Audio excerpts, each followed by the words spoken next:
Olá, olá, galerinha. Tudo bem com vocês? Então, vamos à nossa revisão de História e Geografia, certo? Então, nas nossas atividades de História e Geografia, nós trabalhamos vários temas. E um deles foi por que os humanos se deslocam, certo? Então, vamos lá resumir. Quais foram os motivos que levaram os seres humanos a se deslocarem? A maioria são para conhecer novos ambientes, para ver se a pessoa, às vezes, se adapta melhor àquele ambiente, àquele local, ou mudanças de empregos. Às vezes, o chefe de família muda de emprego, então toda a família tem que se mudar. Fugir de desastres naturais. Um deslizamento de terra pode levar você a sair da sua casa, a perder até a sua casa e ir morar em outro lugar, outra cidade, outro bairro, outra rua. Guerras e conflitos também levam grandes quantidades de pessoas a mudarem até de país. A maioria das mudanças, das migrações que nós vemos no decorrer da história, são por conta dos conflitos e guerras.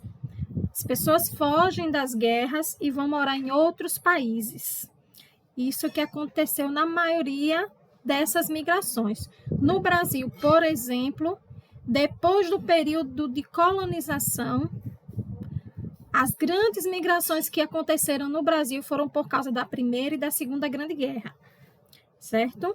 Então, foram esses os motivos que levaram muitas pessoas a se deslocarem dos seus ambientes de origem. O nomadismo, ou seja, aquelas pessoas que são nômades, elas fixam-se no lugar por um tempo, enquanto aquele ambiente lhe fornece alimentação, um cuidado melhor, e depois que aquela alimentação acaba, que aquelas necessidades não são mais supridas naquele lugar, eles aí mudam-se para outro lugar. Hoje em dia é muito mais difícil a gente encontrar povos nômades. A gente encontra ainda no Oriente Médio os povos tuaregues, que ainda são seminômades. Eles não são nômades realmente por completo, eles são seminômades. Eles fixam por uma grande quantidade de tempo, cerca de 5 anos até em um lugar, e depois se mudam para outro lugar, certo? Mas nômades mesmo hoje não existe, certo? Vamos lá? Aqui, os povos nômades são aquelas pessoas, né, como eu já falei, que não têm habitação fixa e se deslocam a partir do momento em que acaba a sua fonte de alimentação. Claro, os primeiros seres humanos, eles eram nômades, certo? Porque eles não tinham a técnica da agricultura, da pecuária, então eles não. Quando acabava aquela produção de alimentos daquele ambiente, quando o rio secava, quando acabava todos os animais daquele ambiente, eles procuravam outro ambiente para poder se sustentar, certo? Arqueologia. Quando nós estudamos sobre as mudanças das pessoas de ambiente,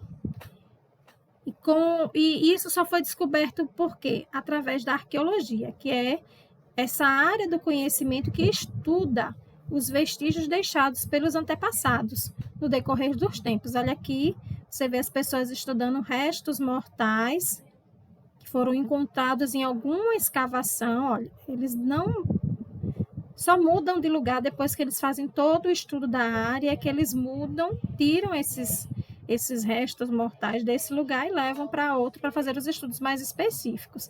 Mas, a princípio, eles preservam, certo, os seus achados nos ambientes de origem para poder estudar o que foi que aconteceu, como aquela pessoa viveu, quais são como eram as suas atividades diárias, como foi que eles morreram também, a forma como foram enterrados, a explicar muita coisa. Então, esse é o significado ou o conceito de arqueologia, que é a área do conhecimento que estuda os vestígios e materiais deixados pelos antepassados no decorrer da história. As primeiras comunidades humanas. De acordo com os estudos, as primeiras comunidades humanas surgiram no continente africano. certo? A maioria das teorias que nós conhecemos dizem que os primeiros seres humanos surgiram no continente africano, por isso que se diz que a África é a mãe de todos os povos, porque a maioria dos seres humanos saíram daqui da África para os outros continentes, certo? Não só no período, como nós conhecemos no Brasil, de escravização dos africanos, que eles saíram daqui e foram para cá, mas nos períodos pré-históricos, os primeiros seres humanos foram achados, os restos mortais desses seres humanos foram encontrados no continente africano. Então, as primeiras comunidades humanas surgiram realmente na África. Aqui, a frasezinha, né? A África foi o berço da humanidade.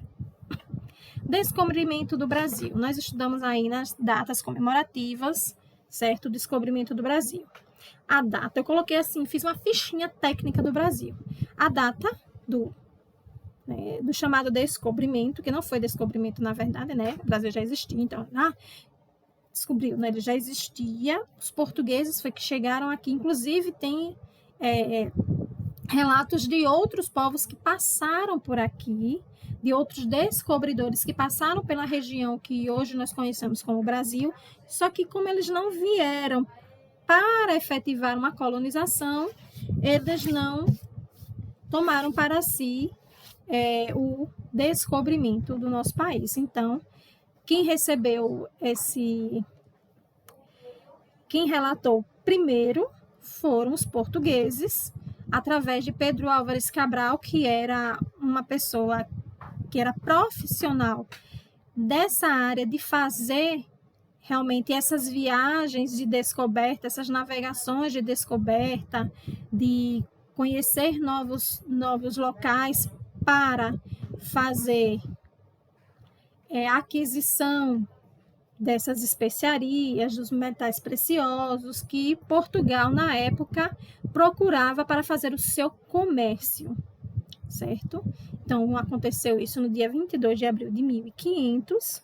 O descobridor foi Pedro Álvares Cabral, juntamente com toda a sua esquadra de navios, que você vê aqui que não foi ele sozinho, várias pessoas vieram junto com ele, certo? Inclusive Pero Vaz de Caminha, que era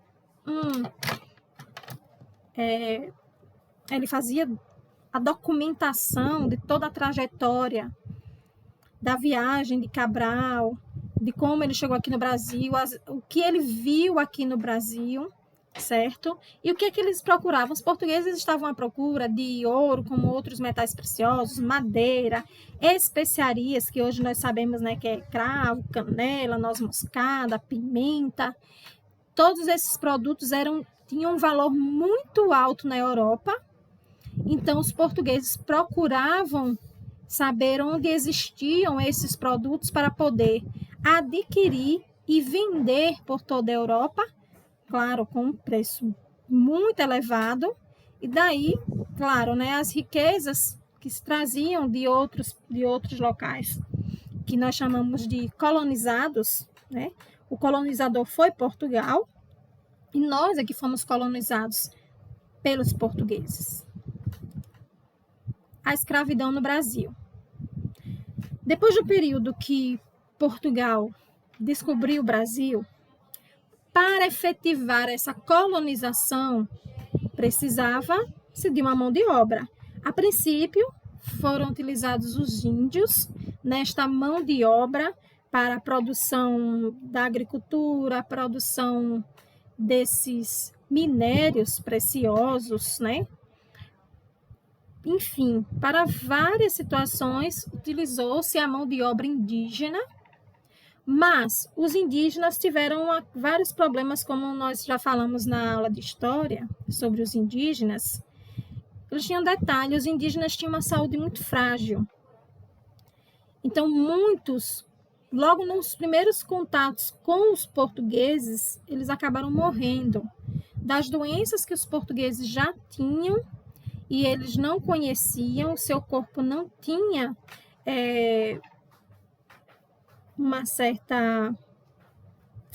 proteção contra esses vírus que os portugueses traziam, então eles acabaram muitos falecendo e fora muitos morreram em guerra, lutando realmente contra essa escravização portuguesa.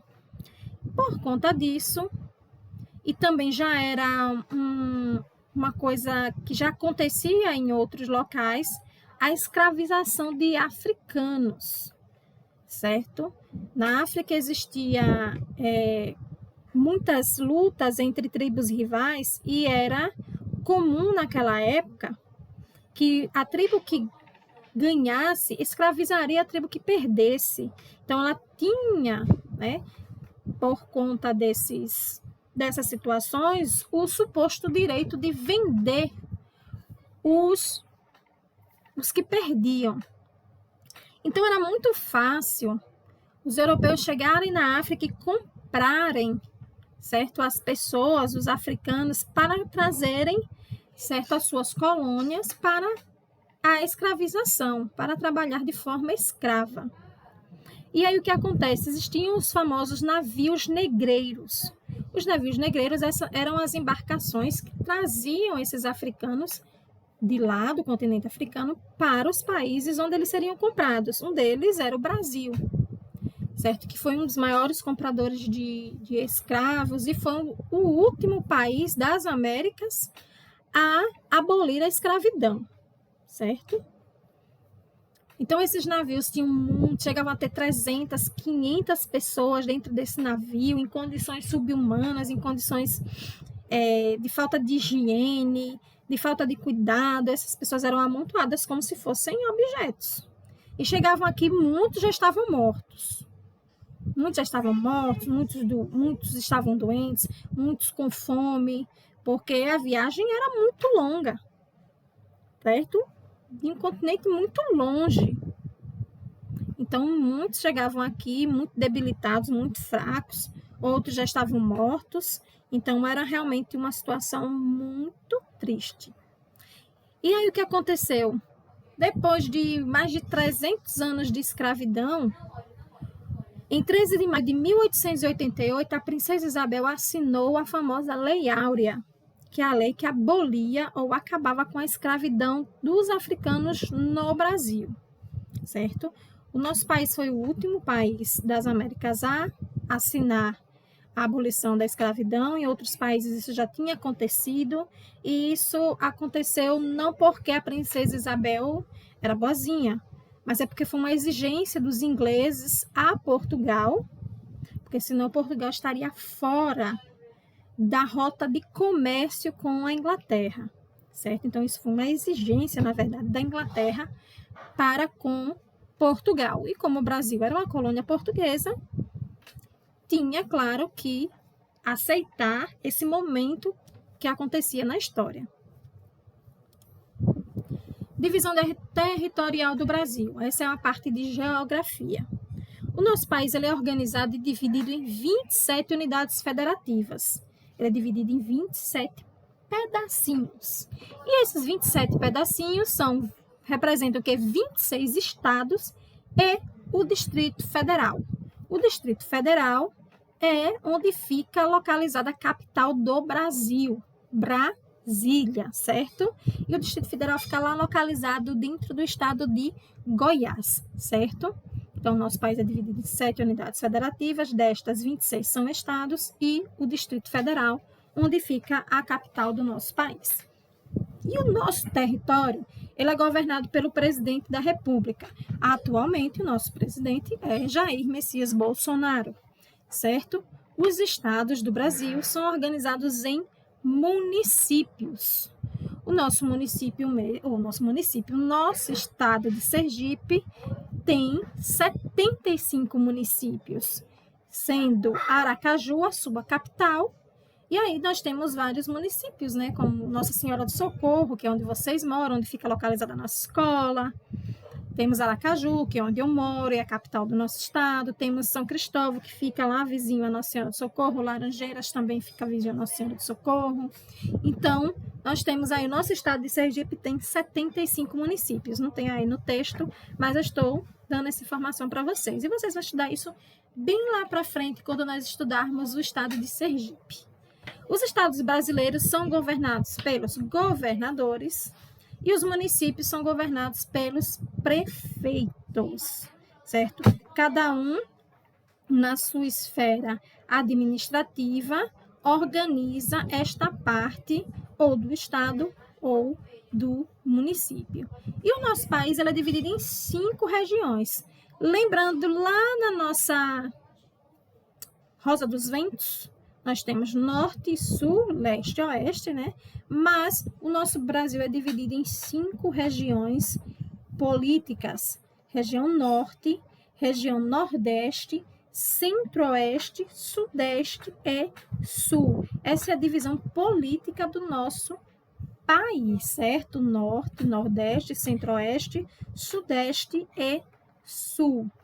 Mais adiante, certo? Depois dessa avaliação, nós vamos estudar especificamente essas regiões e por que elas são divididas dessa forma.